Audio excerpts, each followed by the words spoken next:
Edmundo Dantes no fue a prisión por error, fue enviado allí para morir y renacer.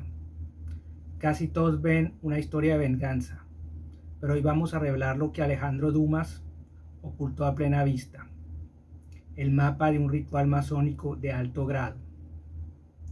Cada paso de Dantes, desde las sombras del castillo de If hasta su resurgimiento en París, sigue al pie de la letra los misterios de las logias. Alejandro Dumas no solo escribía aventuras, era un masón de alto grado que grabó en su obra maestra un mapa para la transformación del alma. Hoy revelaremos por qué el abate Faría no era un simple prisionero, sino un gran maestro, y por qué el verdadero tesoro de la isla no era el oro, sino la luz de un iniciado. Prepárense para ver este clásico con ojos nuevos. No es solo literatura, es un secreto oculto a plena vista. Soy Marco Antonio Fonseca y esto es la masonería detrás del conde. Para entender el laberinto de esta novela, primero debemos entender la mente de su arquitecto. Alejandro Dumas no era un simple observador de su época, era un protagonista en los círculos más influyentes y herméticos de Francia. En el siglo XIX, las logias masónicas eran el epicentro del pensamiento revolucionario y filosófico, y Dumas pertenecía a ellas, con un grado de compromiso que pocos conocen. Él no solo escribía sobre espadachines y tesoros, él vivía bajo la premisa del gran arquitecto del universo. Esta visión del mundo, donde todo tiene un orden, una estructura y un propósito oculto, es lo que inyectó en la historia de Edmundo Dantes. En esta sección vamos a explorar cómo su pertenencia a la masonería le permitió diseñar una trama que, bajo la superficie de una aventura, es en realidad una arquitectura de ascenso espiritual.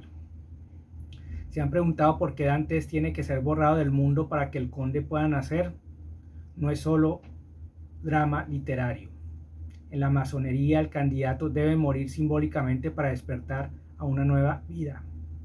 Aquí está nuestra primera gran clave. Edmundo no entra al castillo de If para sufrir, sino para ser demolido y reconstruido.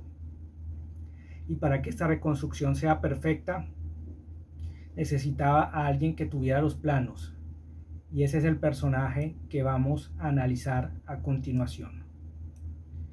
En el rito masónico, antes de que un candidato sea iniciado, es conducido a un lugar llamado la Cámara de Reflexión. Es un espacio pequeño bajo tierra, diseñado para forzar al individuo a enfrentarse a su propia mortalidad y a sus sombras.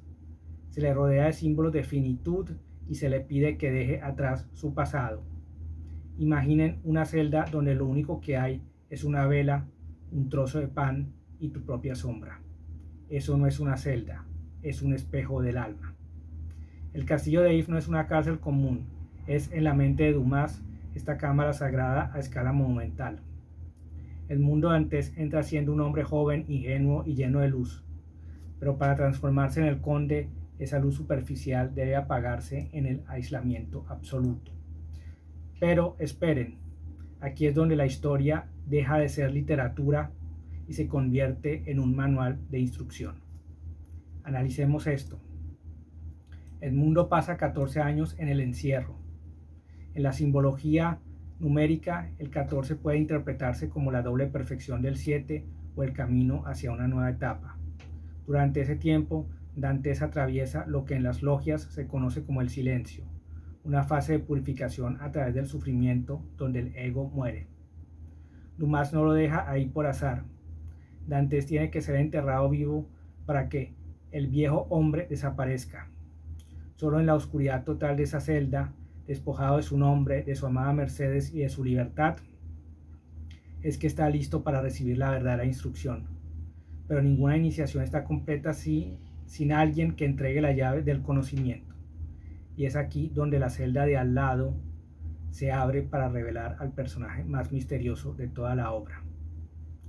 Llegamos al punto de inflexión. En cualquier rito de iniciación, el candidato no puede alcanzar la iluminación por sí solo. Necesita a alguien que haya recorrido el camino. Dantes tenía los muros, pero le faltaban las herramientas. Y en la masonería nadie llega a la luz solo, necesita un maestro. Ahí es donde la pared de la celda 27 empieza a hablar. En la masonería este es el papel del venerable maestro, y en esta historia ese papel lo cumple el abate Faría. Faría no es solo un compañero de desgracias. Si observan con atención, él encarna la tríada masónica de la sabiduría. Él entrega a Dantes las luces, no solo el conocimiento de 5 idiomas o la historia de las naciones, sino la capacidad de razonar, de ver las causas ocultas detrás de los efectos. Faría es el arquitecto que toma la piedra bruta que era Edmundo y empieza a pulirla con las herramientas del intelecto. Pero hay un detalle que muchos pasan por alto. El verdadero tesoro no es el oro de la familia Spada, escondido en la isla de Montecristo. Ese es solo el medio. El verdadero tesoro es la transmisión en secreto. Faría espera hasta su último aliento para entregarle el mapa. En la tradición iniciática, el secreto no se regala, se gana a través de la lealtad y el tiempo. Cuando Faría muere y Dantes ocupa su lugar en la mortaja para escapar, estamos viendo la representación literal de una resurrección iniciática. El maestro muere para que el aprendiz pueda nacer a una nueva vida, llevando consigo toda la sabiduría de su antecesor. Dantes emerge del agua no como un marinero que entró al castillo de If, sino como un iniciado que ha pasado la prueba del aire, la tierra y el agua. Ahora está listo para reclamar su lugar en un mundo que ya no lo reconoce. Cuando el mundo sale de la cueva en la isla de Montecristo, ya no es un hombre, es un iniciado que domina los elementos. Pero observen su comportamiento, ya no busca simplemente matar a sus enemigos, lo que busca es restablecer el equilibrio. En la masonería, el iniciado busca alinearse con el gran arquitecto del universo, la idea de que el mundo tiene un plano oculto. Dantes comienza a referirse a sí mismo como un instrumento de la providencia. Él no actúa por odio personal, sino como una fuerza de la naturaleza que premia la virtud y castiga el vicio, siguiendo una justicia que parece estar por encima de las leyes humanas. Fíjense en sus máscaras: Sinbad el marino, el Lord Wilmore, el abate Busoni. Para el lector casual son solo disfraces, pero para nosotros son los diferentes grados o identidades que un iniciado debe asumir para operar en diferentes niveles de la sociedad sin ser descubierto. Cada identidad es una herramienta, una logia de un solo hombre destinada a construir una nueva realidad. Él no destruye a sus enemigos con una espada, los destruye con la verdad y con sus propios secretos, actuando como el maestro de ceremonias de su propia caída. Al final, el conde no busca el poder para sí mismo, sino la restauración de la armonía perdida. Ha pasado de ser la piedra bruta en la celda a ser la piedra angular de un nuevo destino.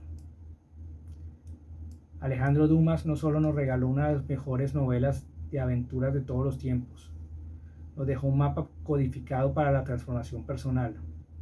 A través de Edmundo Dantes nos enseñó que incluso en la oscuridad más profunda, en nuestra propia cámara de reflexión, siempre hay una luz esperando a ser encontrada si tenemos el maestro y la disciplina adecuados. La próxima vez que regresen a las páginas del Conde de Montecristo, no busquen solo a un hombre que busca venganza. Busquen al iniciado que aprendió que la verdadera libertad no es salir de una celda de piedra, sino dominar las pasiones y actuar en armonía con algo mucho más grande. Pero ahora quiero escucharlos a ustedes, porque sus teorías son las que hacen crecer este canal. ¿Creen que la justicia que imparte el conde es divina o es simplemente una forma muy sofisticada de odio humano? ¿Identifican algún otro libro que oculte estos mensajes secretos? Los leo aquí en los comentarios. Si les apasiona descubrir los secretos que los grandes autores dejaron grabados entre líneas, no olviden suscribirse a Lecturas Interesantes de Marco Antonio Fonseca. Nos vemos en el próximo capítulo, donde seguiremos buscando la luz en los grandes clásicos.